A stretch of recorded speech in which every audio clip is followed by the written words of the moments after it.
In this video, I'm going to show you how to plant fruit trees, specifically cherry, Bing cherry, and Stella cherry trees.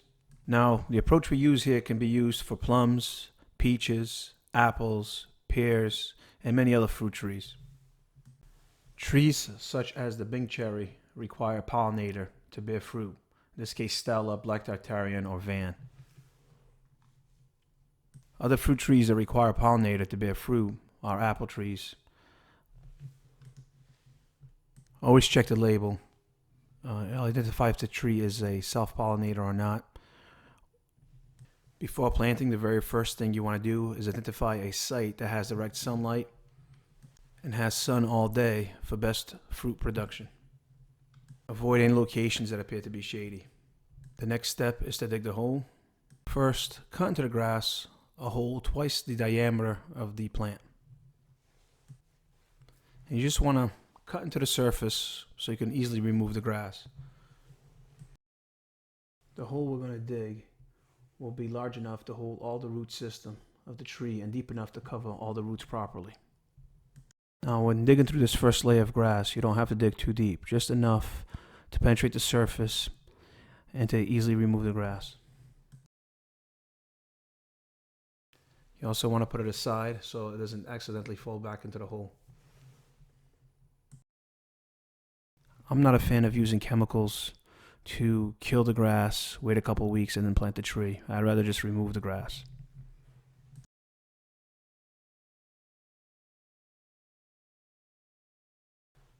You then want to start the process of digging your hole. Now, when you dig in the hole, you want to dig it a bit deeper than the root ball. And we're doing this because we're going to add in some compost. You also want to make sure that any rocks that you dig up are removed from the hole. You also want to cut and remove any roots that you see in a hole because these will compete for nutrients.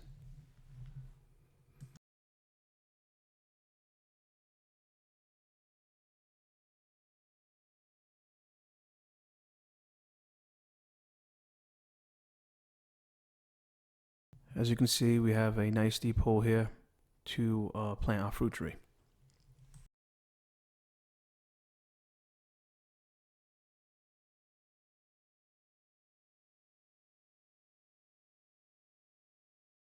The next step is to make sure that our root or our tree fits in really well. Now you want to remove the tree from the pot by just tapping the sides lightly, and that will loosen up all the roots.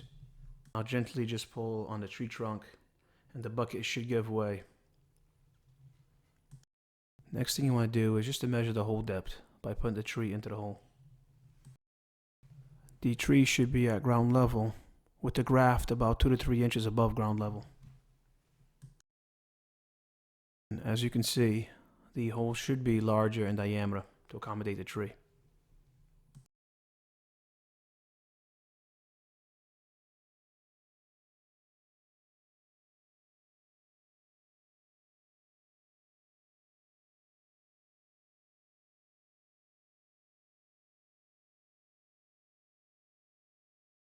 The next step is we want to line the bottom of the hole and the sides with compost. Rich organic compost is best. What this does is not only does it allow for the roots to easily spread, but provides a good layer of nutrients for the roots. You always want to make sure that you remove roots, any debris, any stones from the hole.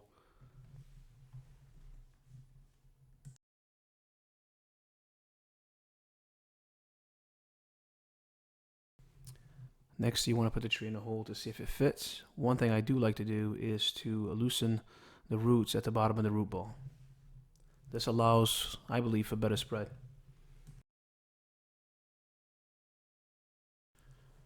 Now you want to make sure the tree is nice and straight before adding in your organic compost. Spread the compost around the tree.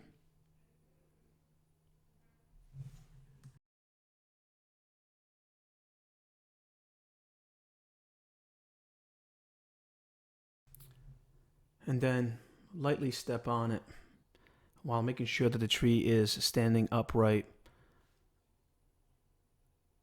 and is somewhat leveled.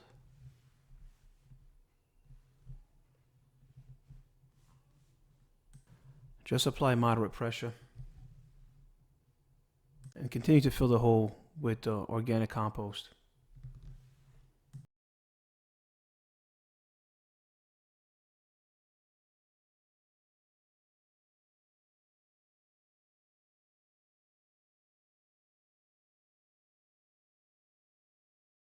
You once again will want to press down and compact the compost. Again, always make sure that while you're doing this, hold the tree and try to keep it upright as much as possible. Always look at your tree from different angles to make sure that the tree is level and upright.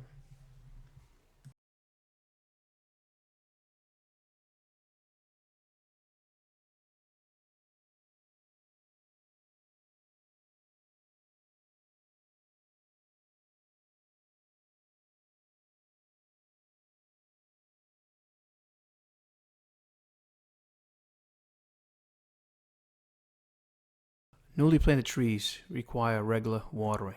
One thing that I like to do is sort of create a well around the tree. And so what I do here is I use the soil that I dug up from the hole to make the swell around the tree. You want to make it about a couple inches high, and so as it rains or as you're watering the plant, it can retain most of the water.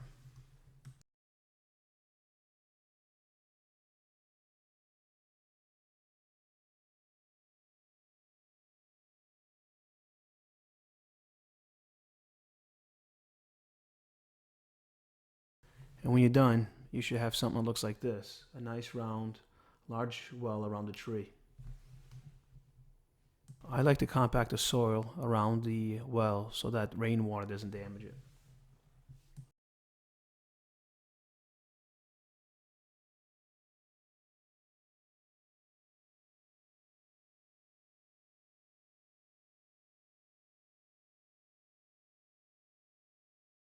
And just to give you a better visual of what the well looks like up close.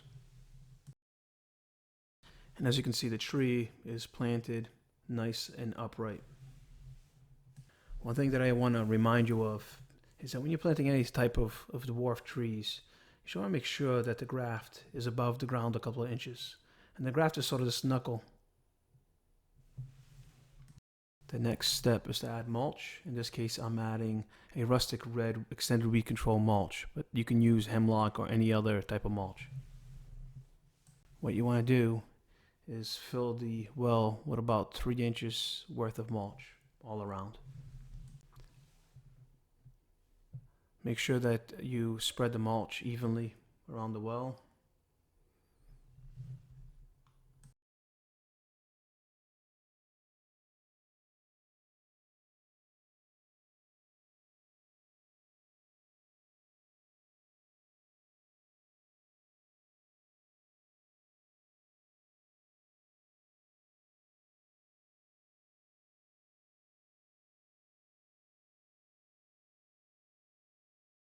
And in showing you a visual of what this looks like when complete, you should have a true fruit tree that is standing nice and upright from all directions. This is sort of your last chance to make sure that the tree is standing upright, and if not, make any necessary last minute adjustments before you start watering. Now what I did is I went ahead and I planted the Stella Cherry tree and pretty much followed the same exact process. Now the Stella is about 12 feet away from the Bing Cherry as per the requirements of the label.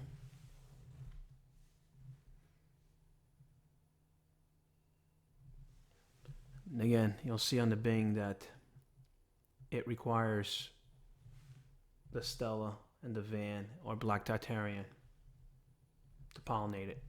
Keep in mind that spacing of fruit trees is very important, especially if fruit trees require pollinators.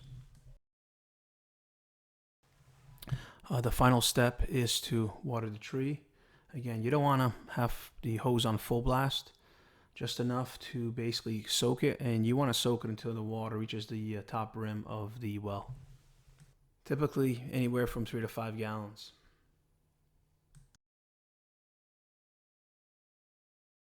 Good luck on growing your own fruit trees and hopefully reaping some large rewards. And thank you for watching my video.